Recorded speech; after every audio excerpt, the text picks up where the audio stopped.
All right, my good peoples. All right. Welcome back to Awkward Beginnings. Uh Good looking out to my people that made my merch for me. This is one of my Awkward Beginnings hoodies. And I appreciate everybody that's purchased hoodies so far, you know what I mean? And right now we're gonna check out this dude Wack, man. This dude's real spooky, man. I don't understand how he knows everything. He's into everything. He has everybody's paperwork. His he's in everybody's business. You know what I'm saying? And we're gonna check out Street Certified. Street Certified. They did a video about him, man. So let's check that out real quick. Everybody coming in, hit that like button. I appreciate everybody. You know what I'm saying? So 1 second, everybody. Y'all hit that like button. You know what I mean? And yeah, check this out. Now, it's something about this whack dude, man, how he's involved in every part of the big use case. He's everywhere, you know what I mean? He's has all the paperwork. He knows everything. I feel like he's been picked up by the feds also. Whether people believe it or not, I believe he's been picked up by the feds also, and he has a lot more to do with this case than people think.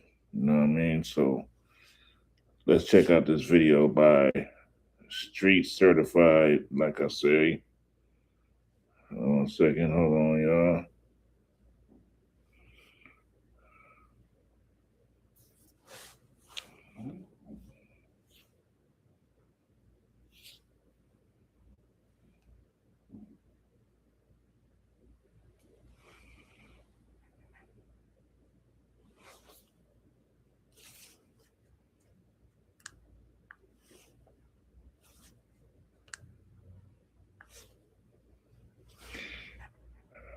All right, y'all. So here it go right here, y'all check this out real quick.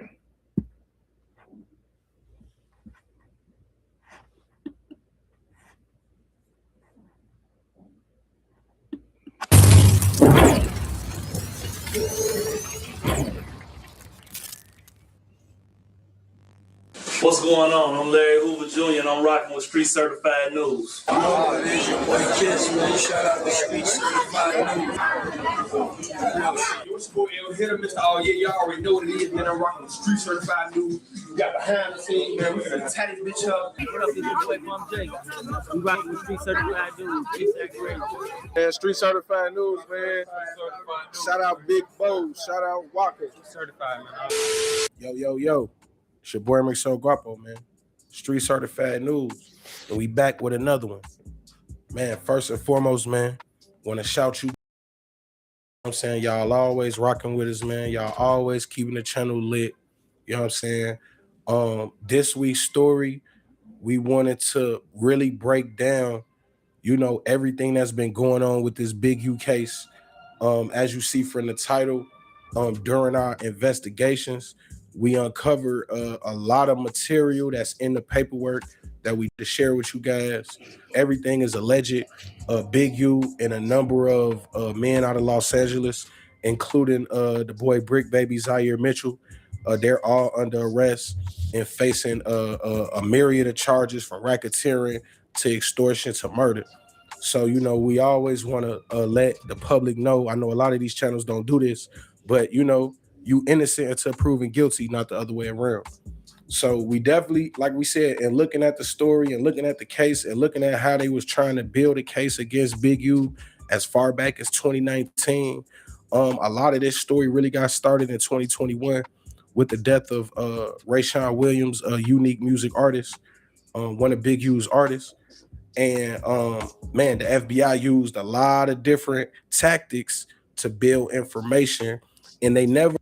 I bet you they use a lot of this I bet you they used a lot of 100 live, his clubhouse recordings also. I bet you. Really got that smoking gun, but I believe through all of these little tidbits and mostly through cooperating witnesses and witness interviews in which the boy Wack 100 name is all in the paperwork as one of their main witnesses. When you look at the paperwork and it shows witness interviews, he's the first and only name mentioned, and then there's a whole paragraph. Y'all hear that? Man. About what he told the feds. If y'all could hit that like, comment, and subscribe. Y'all hit that like. If you haven't already subscribed, man, when we ask y'all to like the video, y'all go crazy, and it always pushes the video up higher in the algorithm. So although I know some people like, hey man, just go ahead, tell us the story, it literally, the video do better right before, at the beginning, when we be like, hey man, just like the video. So again, man, hit that like, comment, subscribe. Man, let's get this video to like 500 likes, man. Like I said, we took our time. I really could have dropped this video like last week.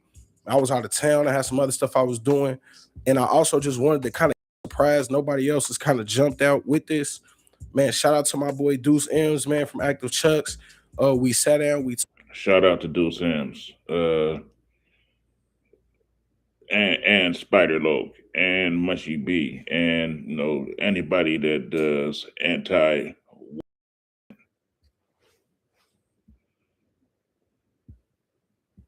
talk to him. We also reached out to that boy 600. Originally he had agreed to do an interview, but once it was that time, we never heard back from him. Either way, man, with no further ado, this week's story, man. How the boy Wack 100 and Luse Cannon cooperated with the FBI in this rolling 60s RICO case, man. Hey, with no further ado, man, let's get right to it. On March 27th, 2025, the United States Attorney's Office would indict prominent Los Angeles businessman Eugene Big U Henley and a number of men connected to the Rolling 60s Crip organization, including Zaire Mitchell, aka Brick Baby, Sylvester Robinson, and Mark Martin, aka Bear Claw, the owner of an auto body shop. There's a lot of people saying that Brick Baby's paperwork and his deal that he signed is looking a little spooky now also, but I don't know, you know what I mean? It's believed to be the principal target location for Big U in his enterprise's business operations. In March of 2025, these men, along with others, would be indicted for racketeering, wire fraud, firearm possession, drug possession, and conspiracy to commit murder. Included in those would be Tremaine Ashley Williams, a 42-year-old man not under investigation or part of the Rolling 60 structure outside of a loose familial affiliation. Tremaine Williams, aka Luse Cannon, would essentially be a nobody until early March 2024, when he would appear as a guest of Wack 100 on the No Jumper podcast and make claims that Big U had a hand in the shooting death of popular rapper. And you mean to tell me that Wack 100 hasn't been picked up one time or questioned? You know what I'm saying? Like, it's something deep. And he continues to keep talking about Big U over and over and over again and all of these so-called suspects in that case. And you mean to tell me that they haven't called him, told him to shut up, or are they getting information or something? All right. I got a bridge for sale for you too. And Rolling 60s member Nipsey Hussle. Although it would seem that this is the starting point of the investigation into Big U and the Rolling 60s Crips, the government had already been investigating the group since the 2021 death of unique music rapper Rayshawn Williams.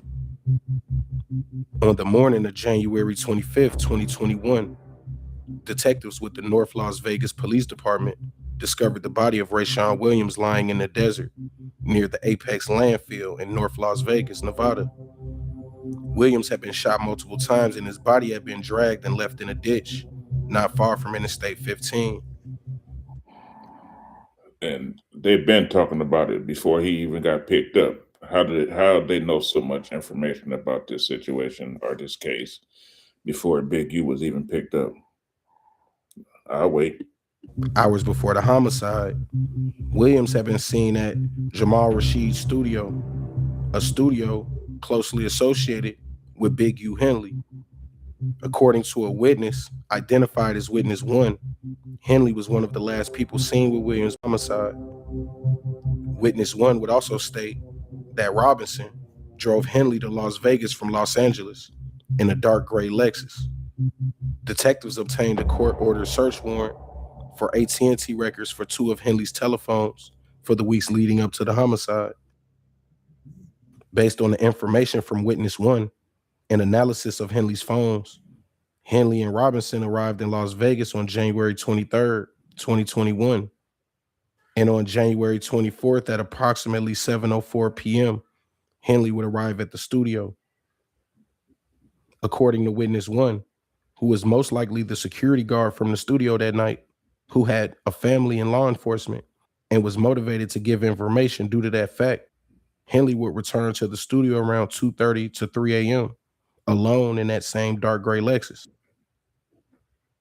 That was the catalyst to really get the FBI to start looking into Big U. Like, they had already kind of been looking at him for maybe some extortion as far back as 2019. But that 2021 murder, man, really kind of got the ball rolling on this FBI RICO and murder case against the boy Big U. When we get down to Witness 1 is the person, like, he was in the studio clearly, and then they say Witness 1 is associated with the studio and has a criminal history that include a 2020 misdemeanor for soliciting prostitution. You know, he nigga live in Vegas. I don't know how you catch a prostitution charge. Your ass live in Vegas. That's crazy. Right. No, everybody knows who that is. Producer Molly Mall or whatever his name is. He admits it's him. He knows it's him. You know what I'm saying? He ain't trying to hide it either. Prostitution legal, so he on Tropicana dealing with the low budget hoes. You know, he dealing with the low budget hoes, low end, not even the the $200 escorts. He trying to spend 50 or 40. You know, I see. Also, they also said that Witness 1 was motivated to cooperate because he has a family member who works for law enforcement. Right.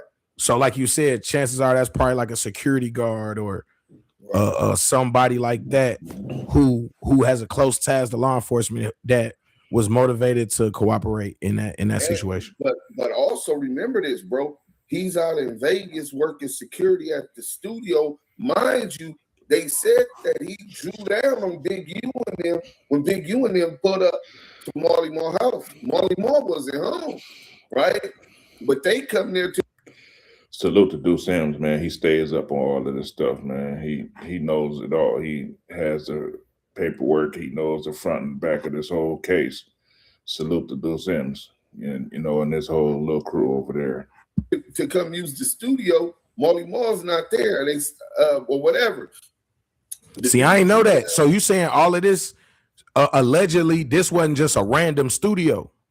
Yeah, this is Marley Marl. So in November of 2022, a federal judge will authorize wiretaps on 2 of Big U's phones, as well as 2 other phones that they believe were connected to some of Big U's associates. And in February, North Las Vegas PD detectives would attempt to interview Big U unsuccessfully when they literally drove all the way to Los Angeles and knocked on his door on or about February 14th, 2023, at approximately 12:05 p.m. Henley, who was now using Target Telephone 1, would place a call to Mark Martin, who was using Target Telephone 4. During the call, Henley would tell Martin that he wanted to meet with him at the Target location. During the conversation between Henley and Martin, the death investigation of Rayshawn Williams would be brought up and mentioned that it was around the 2-year anniversary and that detectives wanted to follow up to talk to everyone who was close to the rapper.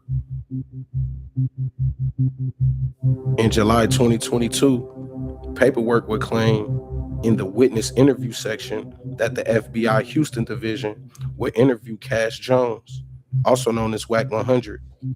The FBI, who believes that their interview was recorded and posted. You don't hear Wack talking about that, him being interviewed You know what I mean? Nigga's a dirty, dirty pool player, and he got all these people, these Bloods and Crips hanging around him. I wonder if they know that. To YouTube the next day, interviewed Cash Jones about his association with Big U. The paperwork also mentions that prior interview attempts by the North Las Vegas PD in 2021 were unsuccessful, and that the subject, Big U, had learned about those interview attempts from other associates. It is also stated that witness interviews, specifically the only one named in the paperwork, aka the interview with Wack 100, led to direct confidential human sources being brought into the case. In this section of the paperwork, it explains that investigators have already conducted interviews during the investigation, and that those interviews have helped gather information about Big U's involvement in a homicide and in collecting extortion payments. They've been telling on Big U, you know what I mean, for a long time.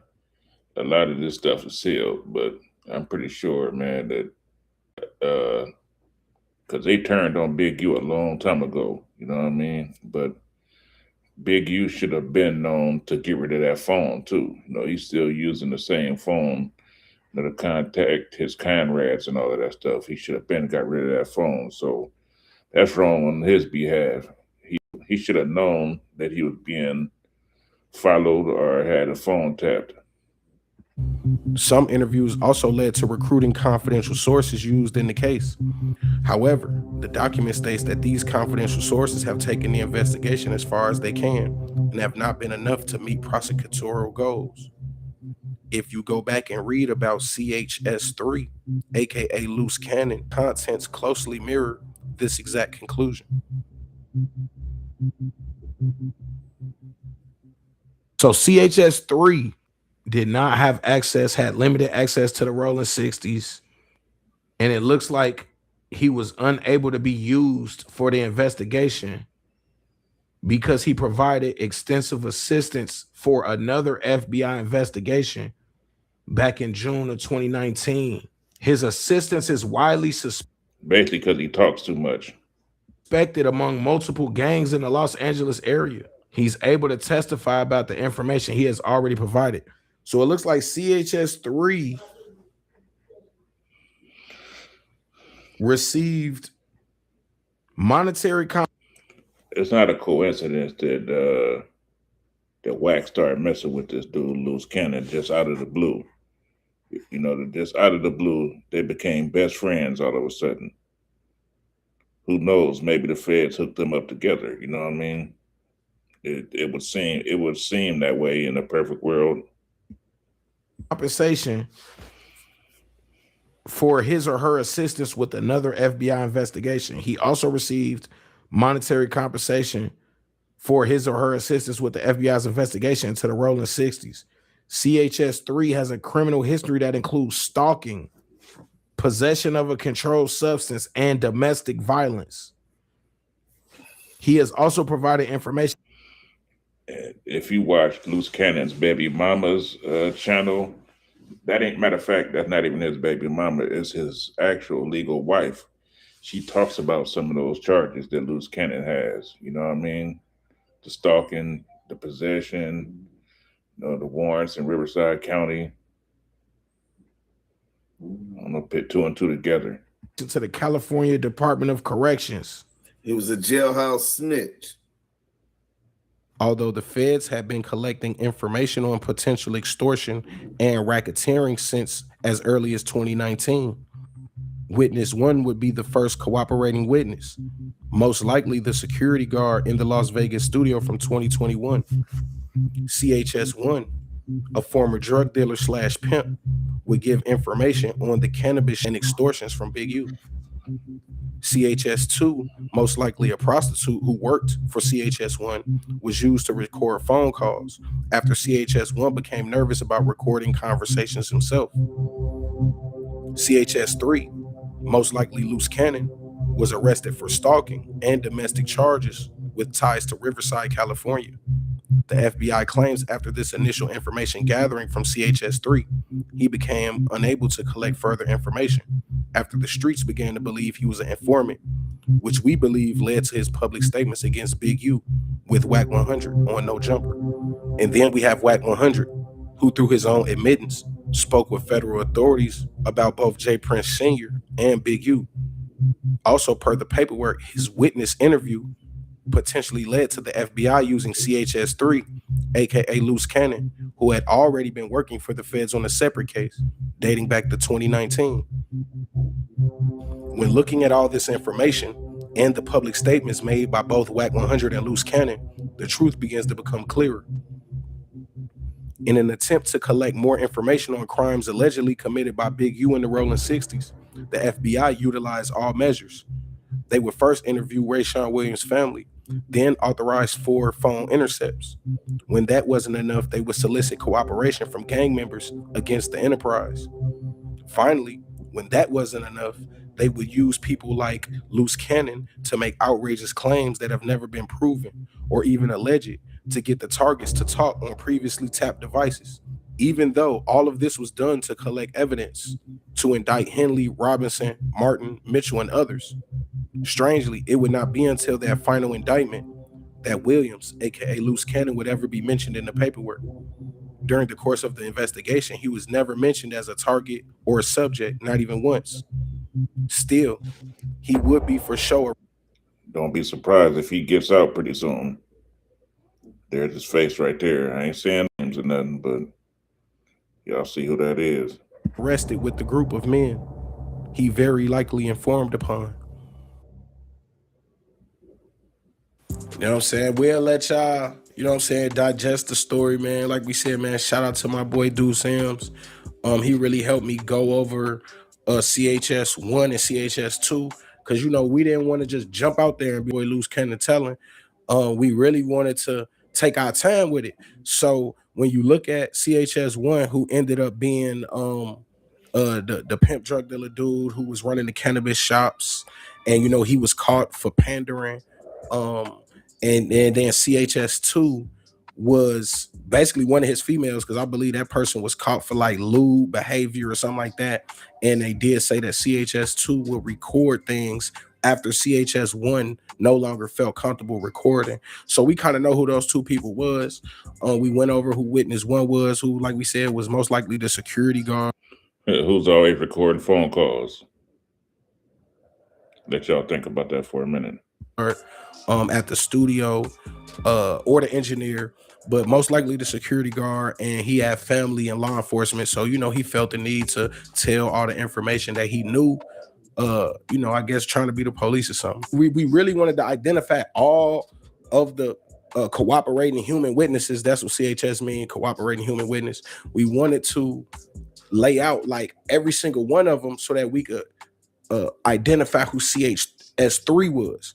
And like we said, CHS-3 had ties to Riverside, California. I believe he had like a domestic on his record and a lot of things that line up with the boy Luse Cannon. I believe the smoking gun is when you see witness interviews and they talk about how the witness interviews were able to secure human witnesses or like human sources. And the only human source that's kind of unaccounted for is CHS-3, which looks like Luse Cannon. And then you got the boy Wack 100, who's named basically right under that statement as the only main witness. So, you know, we could put 1 and 1 together. I wouldn't even say it's 2 and 2. You know what I'm saying? We could put 1 and 1 together. This shit equal 2. It's 2 niggas telling.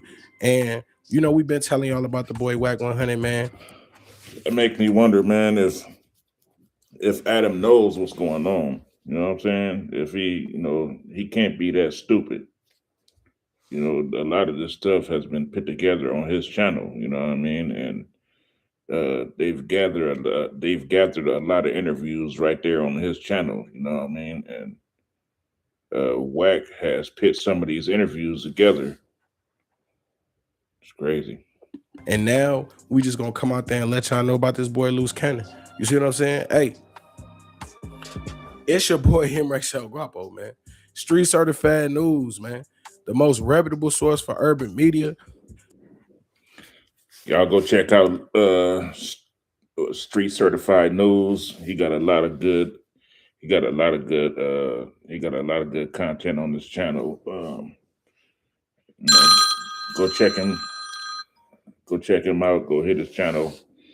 And yeah, I appreciate everybody for coming to check me out. Hit that like, please subscribe. Subscribe to the channel. You know what I mean? And come back. I'll probably be doing another reaction a little bit later on today. All right, have a good day.